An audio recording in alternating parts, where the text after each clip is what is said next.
নমস্কার বন্ধুরা, তোমরা কেমন আছো? আশা করি ভালো আছো সবাই। আর আমরাও সবাই ভালো আছি।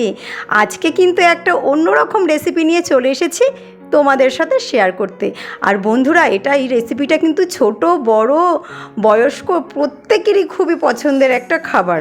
আর দেখো বন্ধুরা, এখানে কিন্তু চলো আমি তাহলে ভিডিওটা শুরু করি আর তোমরা দেখতে থাকো কি আমি বানাতে চলেছি। আর এখানে কিন্তু কিছু পরিমাণ আমি মুরগির মাংস নিয়েছি, পুরোটাই কিন্তু সলিড মাংস এখানে। আর এখানে কিন্তু তার মধ্যে দিয়ে দিলাম একটু রসুন বাটা, 2-3 টুকরো কাঁচা লঙ্কা ছিল, আর হচ্ছে একটু আদা বাটা। এই 3টে উপকরণ এখানে আমি একসাথে বেটে নিয়েছি। সেই উপকরণটা আমি মাংসের মধ্যে দিয়ে দিয়েছি। আর দিলাম একটু কাশ্মীরি চিলি পাউডার গুঁড়ো, যাতে একটু কালার আসে। আর আপনারা যে যেরকম ঝাল খাবেন সে সেরকমই ঝালটা এখানে দিতে পারেন। তো চলো আমি কি বানাচ্ছি জানো? আমি বানাবো আজকে চিকেন পকোড়া। তোমরা তো সবাই দোকান থেকে কিনে খাও চিকেন পকোড়া, বাড়িতে এভাবে বানিয়ে একবার খেলে আর দোকানে যেতেই হবে না, শুধু বাড়িতে বানিয়েই খেতে ইচ্ছে করবে যে বাড়িতেই বানিয়ে খাই। আর এখানে আমি কিছু পরিমাণ কিন্তু কাসুরি মেথি দিয়ে দিয়েছিলাম, আর তার সাথে দিলাম একটু টক দই। আর এই পকোড়া ছোট বড় তো প্রত্যেকেরই পছন্দ, আমাদের বাড়িতে তো সবাই খুব পছন্দ করে। আর এই খাবারটা আজকে মেয়ে কান্নাকাটি শুরু করেছে, আমাকে একটু পকোড়া বানিয়ে দিতে হবে মা, তাই আমি রেসিপিটা করেও নিলাম আর তোমাদের সাথে একটু শেয়ারও করে নিলাম। তো তোমরা কিন্তু এভাবে বাড়িতে পকোড়াটা বানিয়ে নেবে সুন্দর করে, দেখবে আশা করি দোকানের থেকে খুব খেতে সুন্দর লাগবে। আর এখানে একটুখানি আমি কর্নফ্লাওয়ার দিয়ে দিলাম, আর তার সাথে দিয়ে দেবো একটু বেসনের গুঁড়ো।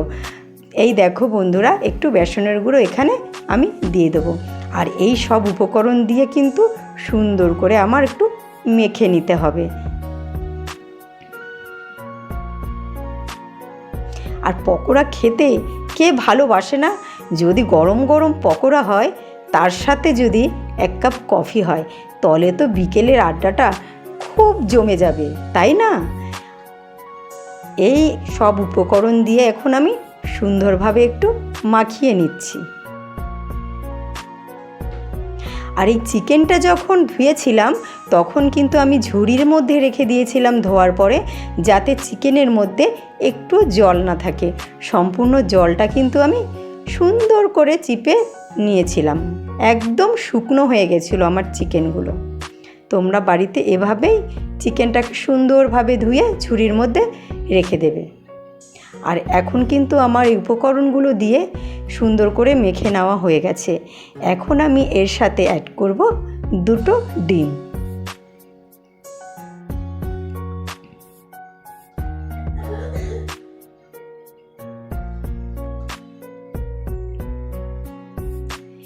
এই ডিম দুটো কিন্তু আপনারা চাইলে একটাও দিতে পারেন।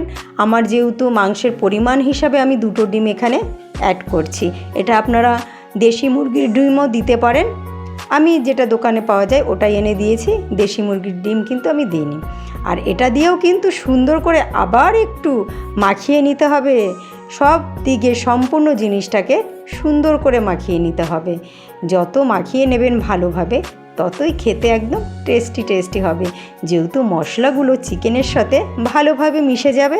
আর যখন ভাজবো তারপরে খেতে কিন্তু খুব স্বাদ হবে। দোকানে কিন্তু আর যেতে হবে না, বাড়িতেই কিন্তু সুন্দর পকোড়া বানিয়ে আপনারা খেতে পারবেন। আর ডিমটা দিয়ে কিন্তু আমার সুন্দর করে মাখানো হয়ে গেছে। এখন আমি এটাকে আধ ঘন্টা মতো একটু রেস্টে রাখবো। আর আধ ঘন্টা পর কিন্তু আমি চলে এসেছি। দেখো বন্ধুরা, কত সুন্দর লাগছে দেখতে, তাই না? এবারে চলো, এবারে তো ভাজার পালা। তার আগে একটা মশলা দিতে হবে এর মধ্যে। আমি একটু চাট মশলা ব্যবহার করেছি, একটু চাট মশলার গুঁড়ো দিয়ে নিচ্ছি ভাজার আগে। আর তোমরা কিন্তু ভাজার পরেও চাট মশলা উপরে ছড়িয়ে খেতে পারো, খুবই ভালো লাগে। আমি চাট মশলাটা একটু দিয়ে দিলাম। তারপরে চাট মশলাটা দিয়ে কিন্তু আরও একবার সুন্দরভাবে একটু মেখে নিতে হবে।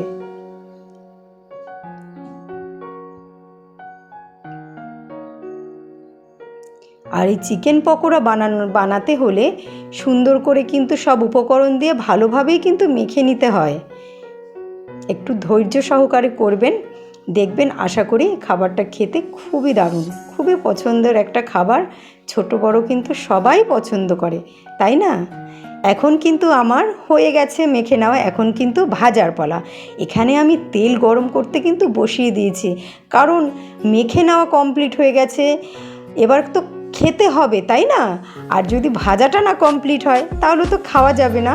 মেয়ে তো আমার ব্যস্ত হয়ে গেছে, মা কখন খাবো চিকেন পকোড়া, তাই তাড়াতাড়ি শুরু করে দিলাম। দেখো বন্ধুরা, এখানে আমার তেলটা গরম হয়ে গেছে। এখন আমি একটা একটা করে আমি চামচের মধ্যে তুলে আস্তে আস্তে তেলের মধ্যে দিয়ে দিচ্ছি। আর এখানে কিন্তু জোরে গ্যাসের আঁচটা বাড়িয়ে দেবেন না, মিডিয়ামে রাখবেন, না হলে পকোড়াগুলো কিন্তু ভিতরে কাঁচা থাকবে আর উপর থেকে লাল লাল হয়ে যাবে বা কোনোটা পুড়ে যাবে। এখন এখানে কিন্তু যতটুক তেল দিয়েছি পুরো আমি ভরে সুন্দর করে মাংসের টুকরোগুলো যে মেখে রেখেছিলাম তেলের মধ্যে দিয়ে দেব।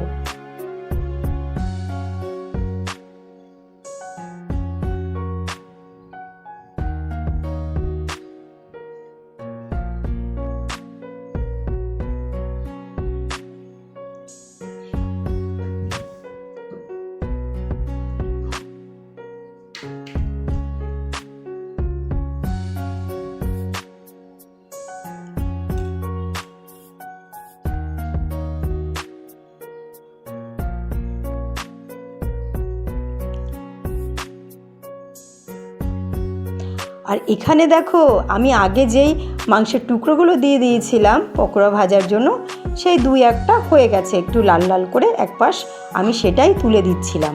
আর এগুলো কিন্তু আমি পুরো কড়াইটাকে যতটুকু তেল দিয়েছি ততটুকুই আমি প্রত্যেকটা চিকেন দিয়ে দিয়েছি। আর এটা কিন্তু সুন্দর আস্তে আস্তেই ভাজতে হবে, তাহলে ভিতরেও কাঁচা থাকবে না আর সুন্দর ভাজা হয়ে যাবে। আর খেতে তো একদম দারুণ দারুণ, খুবই সুন্দর হবে খেতে। আমি কিন্তু উল্টে পাল্টে সুন্দর করে ভেজে নিচ্ছি, এক পাশ কিন্তু ভাজলে হবে না, পুরো পাশে এপাশ ওপাশ করে সুন্দরভাবে ভেজে নিতে হবে, নাড়িয়ে চাড়িয়ে ভালোভাবে, তাহলে ভিতরটাও হয়ে যাবে আর উপরের অংশটাও কিন্তু হয়ে যাবে। আর একটু লাল লাল করে আমি ভাজবো পকোড়াগুলো। দেখো বন্ধুরা, আমার কিন্তু পকোড়াগুলো একদমই লাল লাল করে ভাজা কিন্তু হয়ে গেছে, দেখেছো? দেখো কত সুন্দর কালার হয়েছে। আর তোমরা চাইলে এখানে হলুদটাও দিতে পারো, আমি কিন্তু এখানে হলুদ দিইনি, কাশ্মীরি লঙ্কার গুঁড়ো দিয়েছিলাম। আর এখন আমার পকোড়া কিন্তু হয়ে গেছে, এখন আমি এই পকোড়াগুলো তুলে নেব একটা প্লেটে।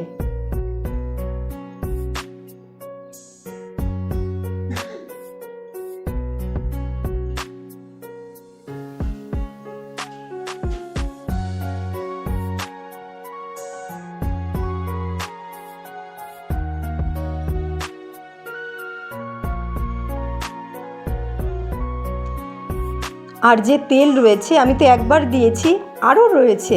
এখন এই তেলটার মধ্যে আমি যে রয়েছে আর চিকেনগুলো সেইগুলো দিয়ে সুন্দর করে ভেজে নেব। দেখো বন্ধুরা, আমি কিন্তু প্রত্যেকটা ভেজে নিয়ে চলে এসেছি। আর এখানে কিন্তু টমেটো সসের সাথে আর স্যালাডের সাথে পরিবেশন করে দিয়েছি। আর আমার মেয়ে তো পাগলা হয়ে গেছে খাওয়ার জন্য, মা পকোড়া দাও দাও। তাড়াতাড়ি এভাবে আপনারা বাড়িতে বানিয়ে খাবেন, আর দোকানে যেতেই হবে না, আর খুব সুন্দর লাগে খেতে।